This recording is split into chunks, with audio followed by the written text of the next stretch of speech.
আপনি যদি নিজের জীবনটাকে ভালোবাসেন, কখনো আল্লাহ রসুলের সুন্নতি দাড়ি ফেলতে পারবেন না, রাখতে বাধ্য।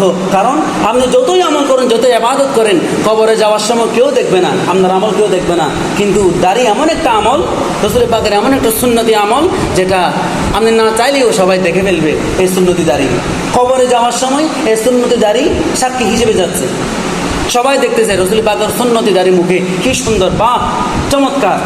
এই জন্য আমি সবাইকে অনুরোধ করবো, কমপক্ষে 4 আঙ্গুল এভাবে দাড়ি ধরবেন, 1 2 3 4, নিজের হাতে 4 আঙ্গুল হবে এরকম, কমপক্ষে 4 আঙ্গুল দাড়ি রাখার চেষ্টা করবেন। একটা মাসালা আছে ফতোয়া রজবীর মধ্যেও আছে, আমার আব্বা হুজুর আল্লামা নুরুল ইসলাম আনসারী রজবী রাহমাতুল্লাহ আলাইহি লিখিত মাসাইলে জরুরি কিতাব যেটা আছে, ওটার 52 নম্বর পৃষ্ঠায় এই মাসালাটা আছে।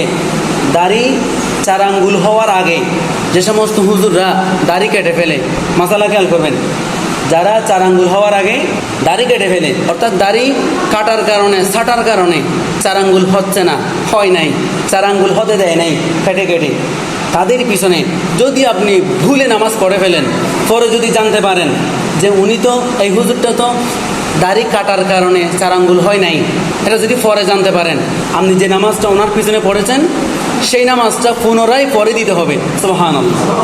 তাহলে কত ভয়ঙ্কর মাসালা, কঠিন মাসালা, চিন্তা করে দেখেন। যে হুজুরের দাড়ি 4 আঙ্গুল হয় নাই, নতুন দাড়ি উঠতেছে, কাটে নাই, 4 আঙ্গুল হয় নাই, তার পিছনে নামাজ অবশ্যই অবশ্যই হবে।